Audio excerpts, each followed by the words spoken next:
Welcome to the Mike Falleur Coaches Show. Coach, we didn't get to play Pine Bluff, and during the week of practice leading up to that, I know you were preparing for them, and we didn't get to play, so now you got to start over.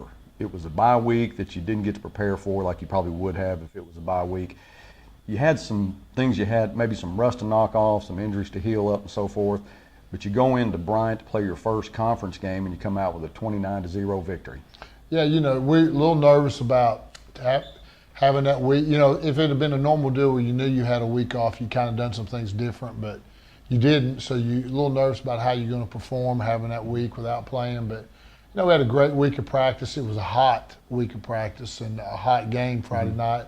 So, just good week. You felt like you were going to play good, but you never know till you get there. And first bus ride, so you just a lot of things for that first time. And I was really proud of our kids, our coaches, the way everybody performed. And, we got a lot of things we got to get better at. I mean, Bryant's going to be a very good football team before it's said and done. And luckily we caught them at the right time, but proud of the way our kids played.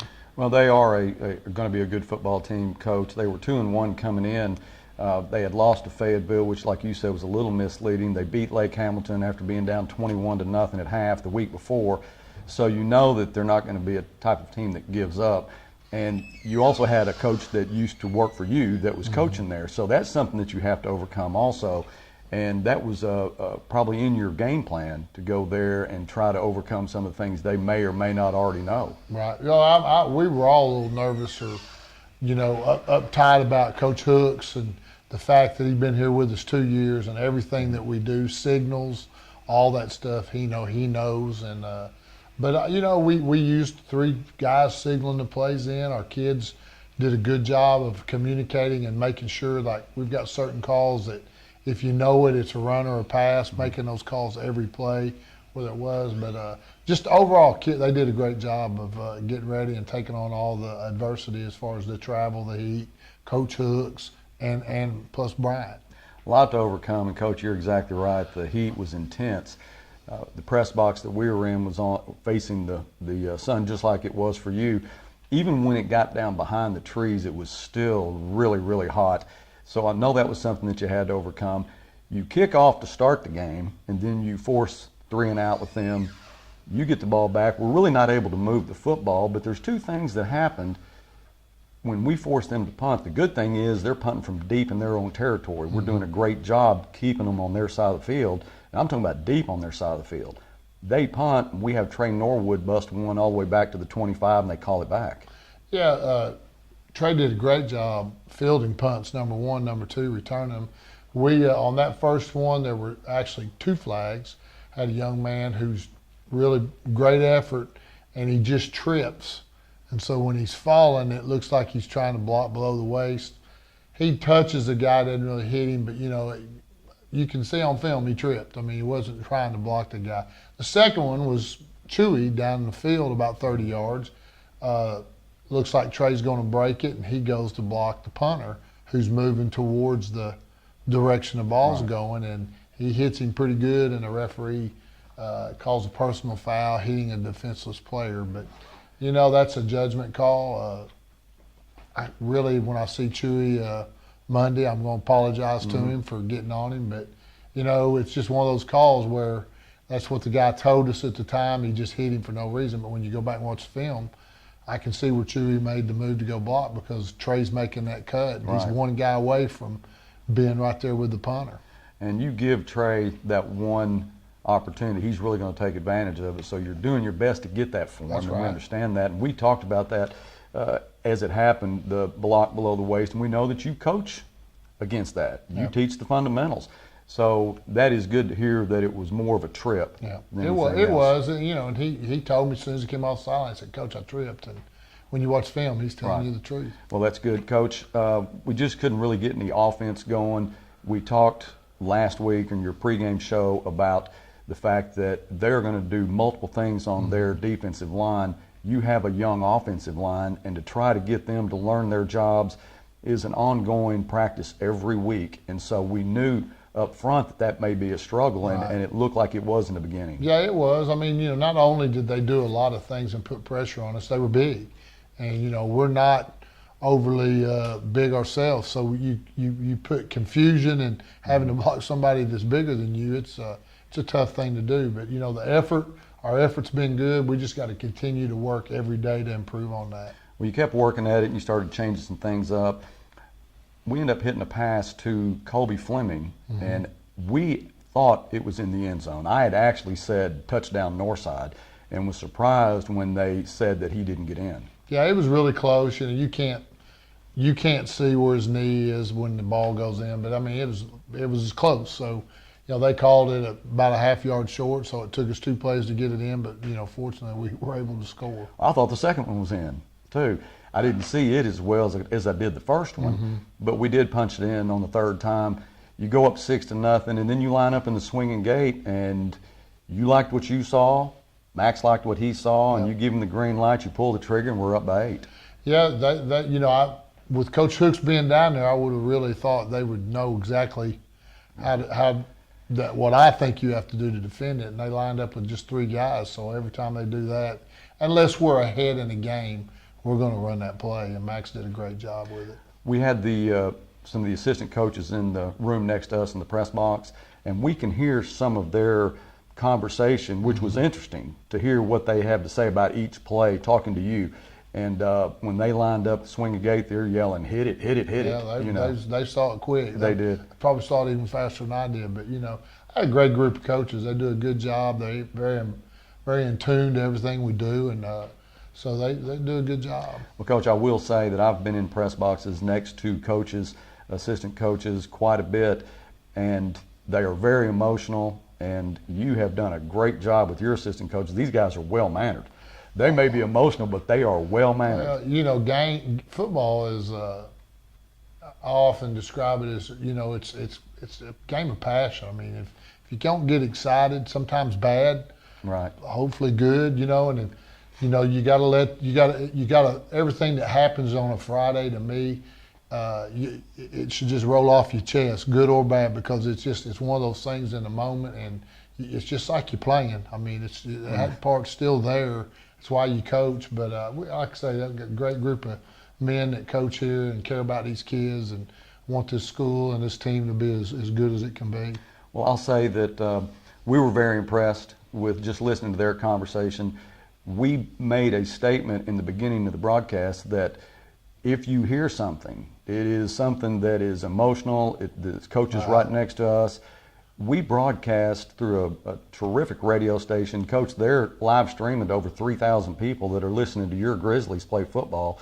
Very impressive. That doesn't count who's actually listening on the radio. Right. So it's the momentum's growing. It's exciting, and it's just good to see the excitement, not just with us, but the coaching staff and seeing your players perform.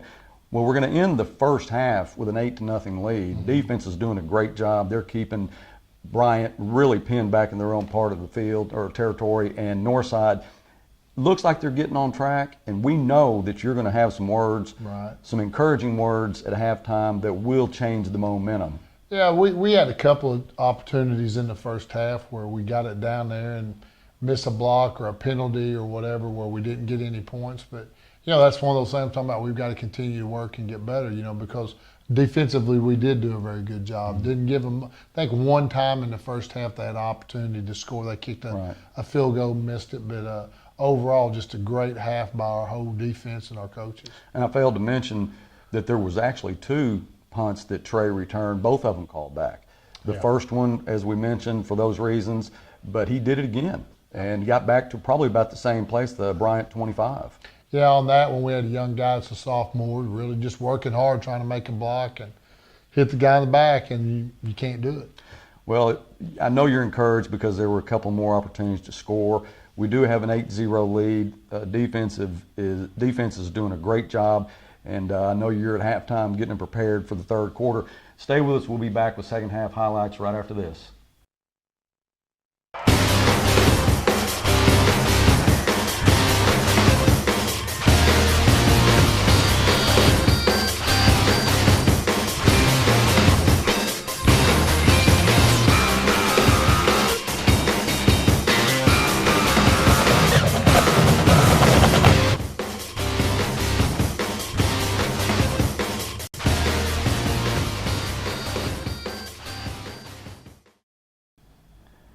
Welcome back. I'm still here with Coach Falleur. We're talking about the third quarter.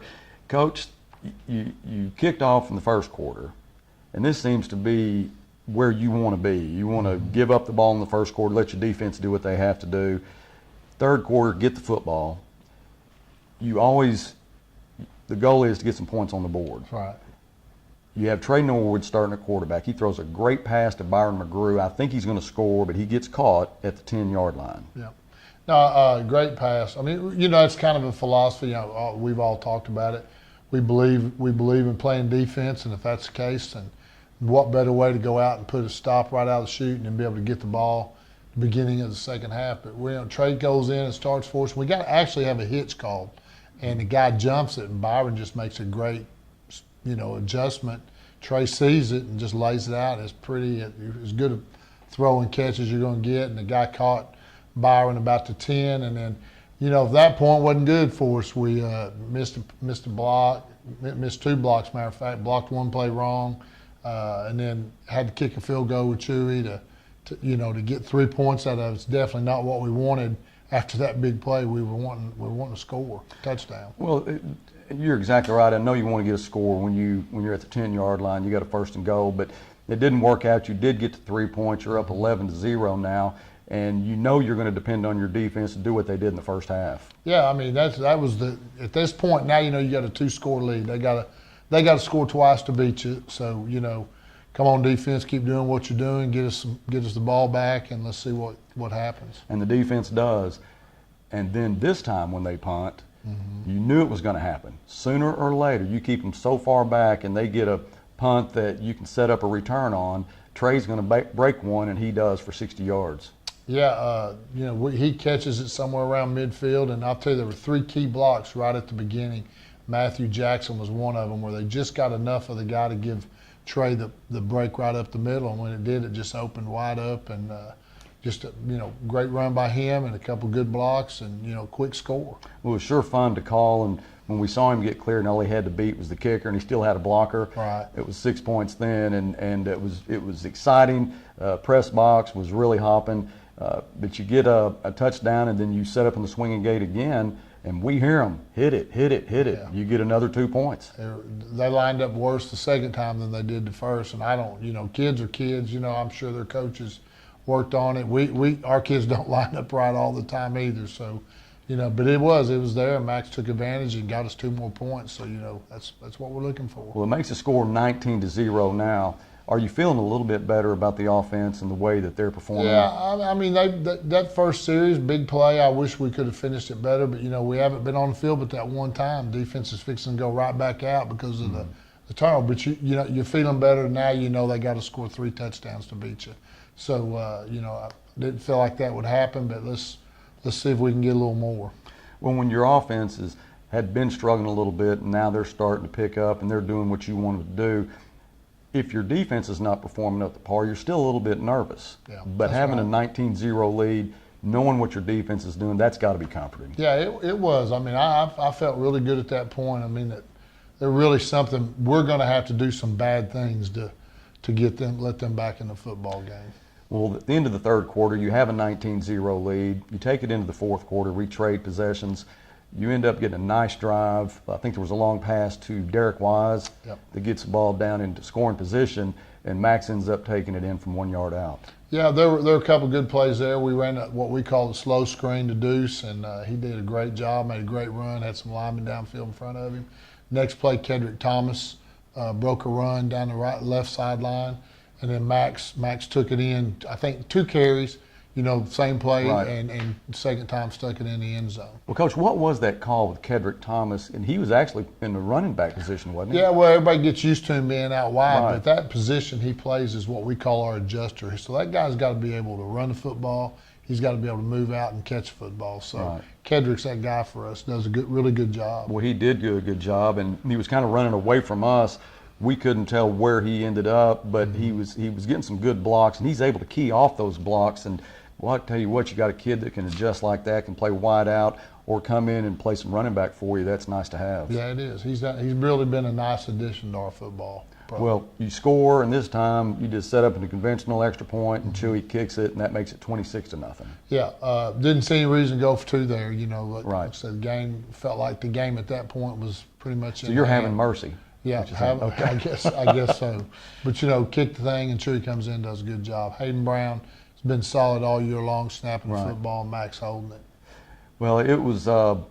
At this point, you're thinking, man, they can just keep on and keep on. But now you got to get some guys into play, and which you do that a lot. You get some guys in because you need the experience when you can get it.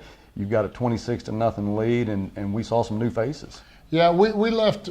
We didn't leave all our starters in on defense, but as much as they were throwing the ball, we left the back end in, and Coach Solly started putting his guys, younger guys in, and then we were able to get a stop there, and then come back. Or I think maybe Trey intercepted the ball at that point. I can't remember, but then we put our whole young offense in, and they came in for 3 or 4 plays, and again, you just don't want them to turn the ball over or do anything that could help the other team. At that point, your offense, you bring in Josh Douglas, and we watched him play against Van Buren, coach, and he's a good-looking kid. Is he going to be a player for you that you can count on maybe next year? Yeah, Josh is a good player. He's a junior. He plays quarterback. He plays some receiver for us. Next year, him and Deuce will battle it out for that quarterback spot. Well, he looked impressive with what he had to work with. Now, you're still playing against their starting lineup. They didn't take their guys They didn't out. do it. No. So that's a little mismatch, but they did a good job. You got Chewy set up for a 44-yard field goal, and, Coach, I tell you, he didn't even really catch it that good, but like you said, that had gone for 54. Yeah, that I wasn't probably even going to kick the field goal, and there's Chewy standing right beside me, and, hey, Coach, let him have a shot. So, it's a good confidence builder because down the road, you never know. You may need one like that to win a game, and he did. He's played an entire – he's not your normal kicker because most kickers stand over on the sideline and watch. Chewy plays 30, 40, 50 plays a game at linebacker. He punts, he kicks off, and then he kicks. So, he's really tired at that point, but did a great job. Do you think that helps the guy as far as the kicker goes? Which you mentioned, most of them will sit on the sidelines until they're called for. If a guy's in the game and he's got that, he's already got that adrenaline going, and he's not, it's not really a nervous adrenaline, it's just a game adrenaline. Do you think that helps him? Because he looks like he just goes out there nonchalant and just does what he does. That's Chewy. He's nonchalant. I mean, it probably helps him that he stays, involved. But he was tired Friday, but Chewy doesn't get a whole title about a whole lot of things. It's just his personality. Well, he sure hit that one good. And if my math is correct, I don't think he's missed anything this year, has he, Coach? Knock on wood. Okay. He's back here. That's right. he's perfect on extra points and field goals. That is very impressive. Well, you end up with a 29-0 lead. Your offense got in gear. Your defense was consistent throughout. It's a conference victory, which is nice, and especially coming off an unforeseen bye week to be able to do what you did with the trip, the heat, getting the kids ready to play. Great job, great win.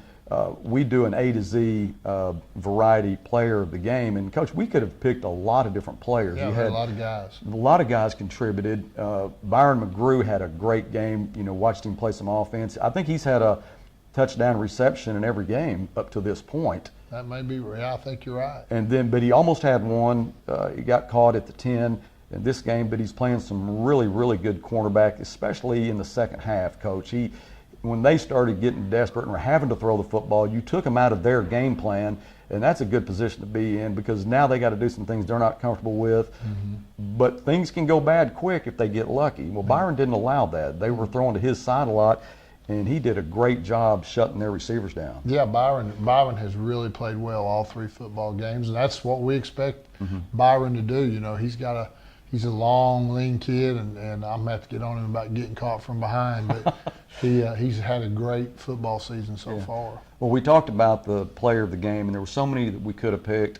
He was one. Robert Wilkerson's one. Dante Stokes, we haven't talked about him, Coach. He did a great job. We saw that Darius Carson was injured at halftime. Hopefully that his ankle injury is good enough where he can play this coming week. But and Chewy, again, with his kicking abilities, making a 44-yard field goal, a 27-yard field goal, and his punting. He changed the sides of the field for you one time when you really, really needed it. So he was another one, but we just could not say player of the game is Trey Norwood. I mean, he bust two to get called back.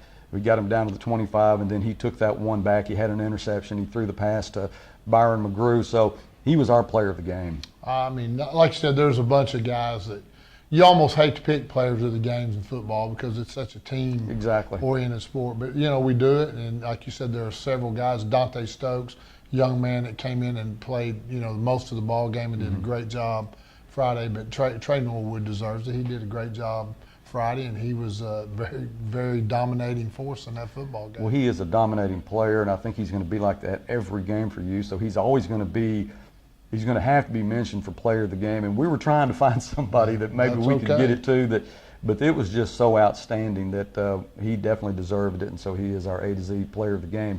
Coach, 1-0 in the conference, but we got to travel again. This week we're going to Little Rock Central to play at Quigley. They are 3-0 before last week. I guess it's a little bit misleading as far as their schedule. They beat Bentonville West, they beat Heritage, and then they have to play North Little Rock last week, and they got it put to them pretty good. Yeah, but they're a good football team. We've played them 3 years in a row now. Every year they've gotten better, and they're way better than they were. We're going to have to go play. We're going to have to get on it, do a better job offensively. We're going to have to kind of play the same kind of game we did defensively. And then they have a great kicker too, so the kicking game will probably be pretty evenly matched. But we got a huge challenge in front of us this week, and we got to get ready and go down there and know that it's going to be a hard-fought four-quarter football game. Well, Coach, we know you'll prepare hard this week, and it's another long trip like we just had. Good luck with Central. Like you said, they are a good football team, and hopefully we're past this hot weather. I hope maybe so. This week it'll be, you know, a little more football-style weather. We're looking forward to that. Be safe. Coach, thank you so much for what you do for us and spending the time that you do with us.